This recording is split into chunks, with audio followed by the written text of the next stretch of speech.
Thank you, and good evening to everyone. Thank you for coming out.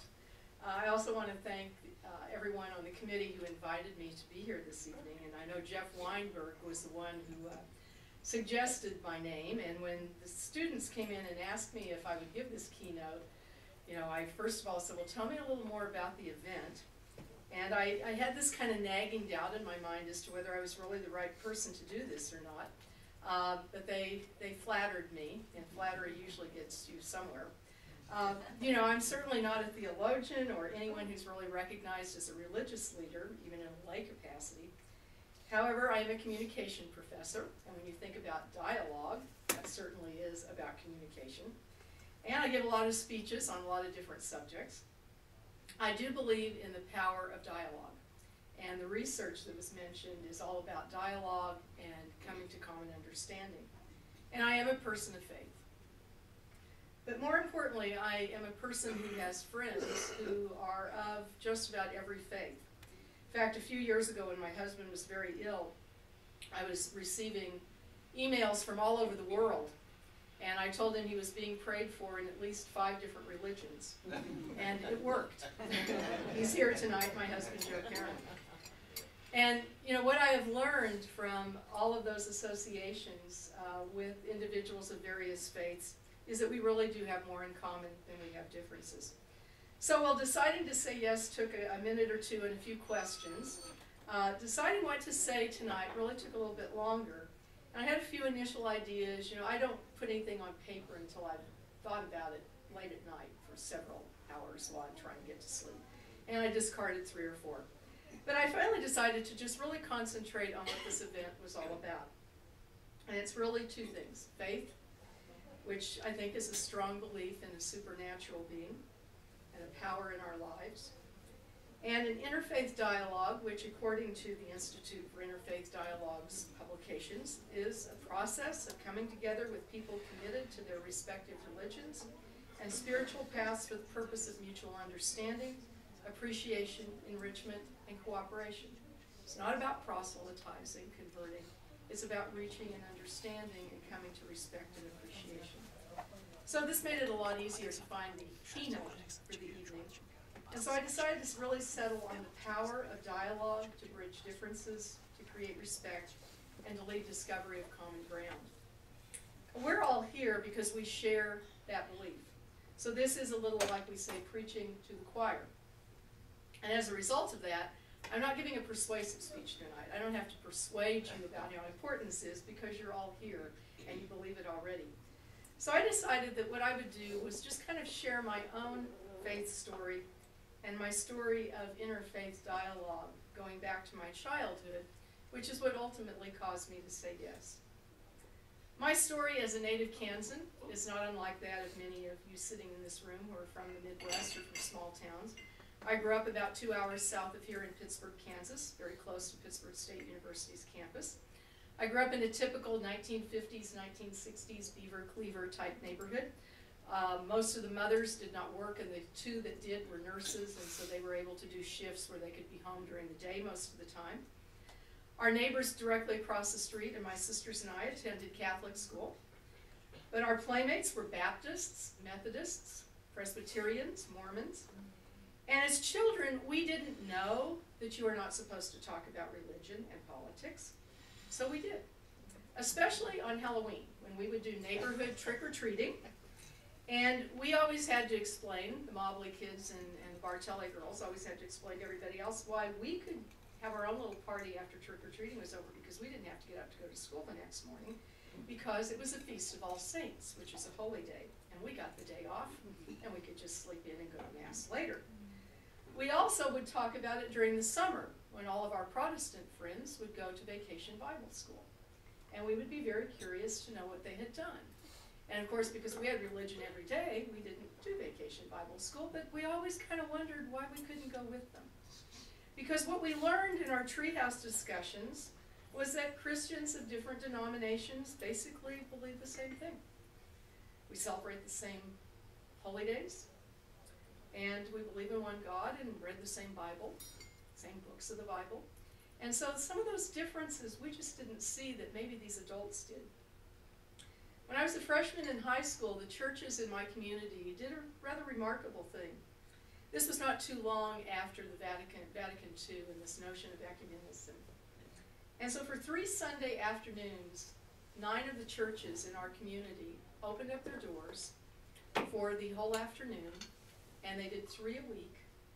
And we visited those other churches and had an opportunity to hear the pastor or the priest explain the basic tenets of Lutheranism or Episcopalianism or Methodism or what the Baptists did, and we got to see where people were immersed and learn essentially that once again our differences were really pretty minimal.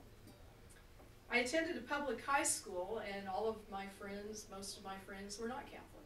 So this opened a whole new world to me, and I started out of curiosity after having done this little visit, attending services with them, and some of them would come to Mass with me. And we found that we had a lot in common once again, and we enjoyed, especially on long debate trips, we'd often get into very interesting religious discussions. In college, I had a Jewish roommate for a year, and we shared Christmas and Hanukkah and Easter and Passover traditions with one another and talked about the common roots of our religion.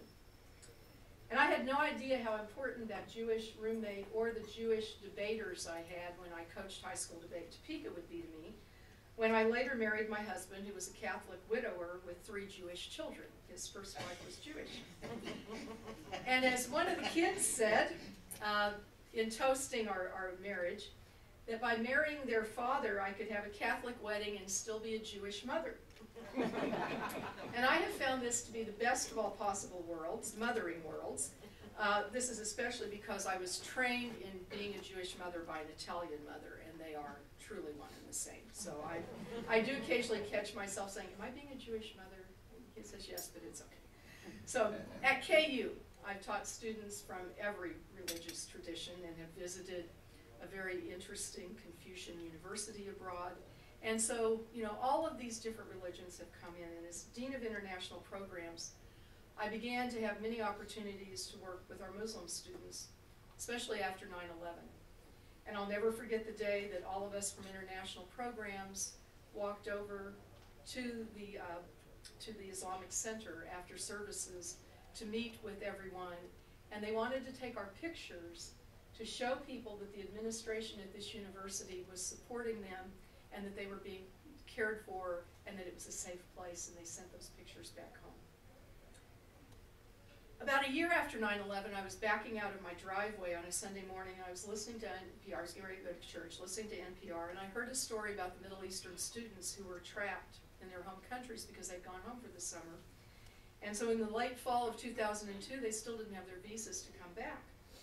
And one of the students they were interviewing was a KU student from Saudi Arabia who was very eager to come back.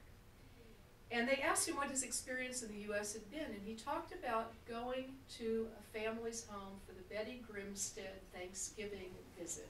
I don't know how many of the students here have done this, where people open their homes to the international students for Thanksgiving.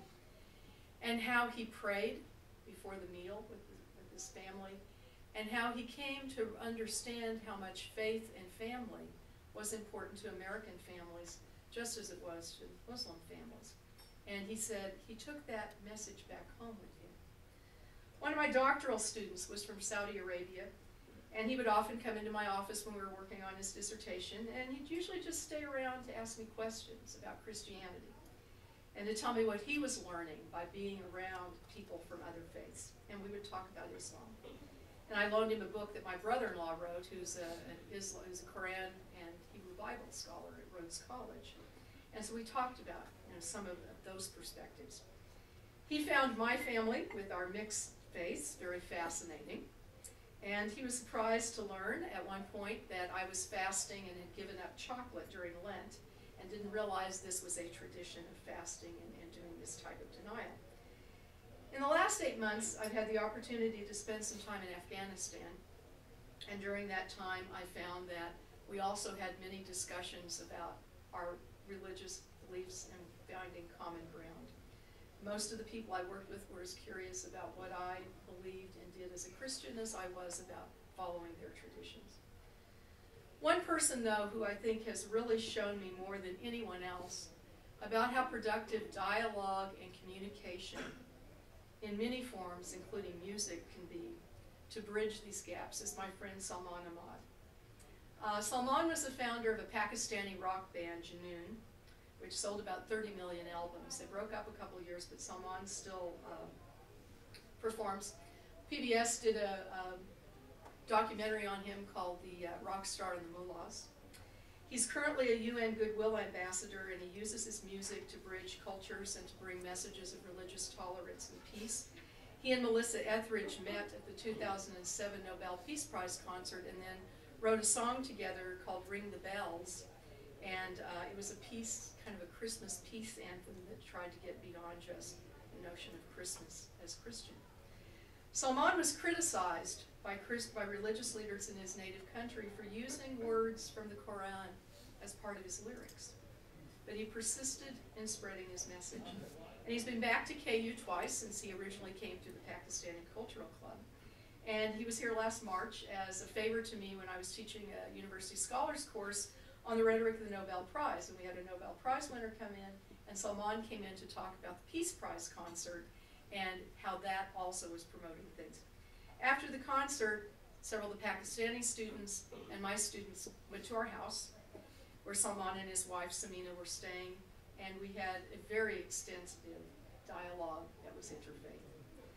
So what I saw happening in the discussion of religion in all of these instances was not unlike what I'd experienced several years before on this project that my research has been known for, and that was called Debate Watch.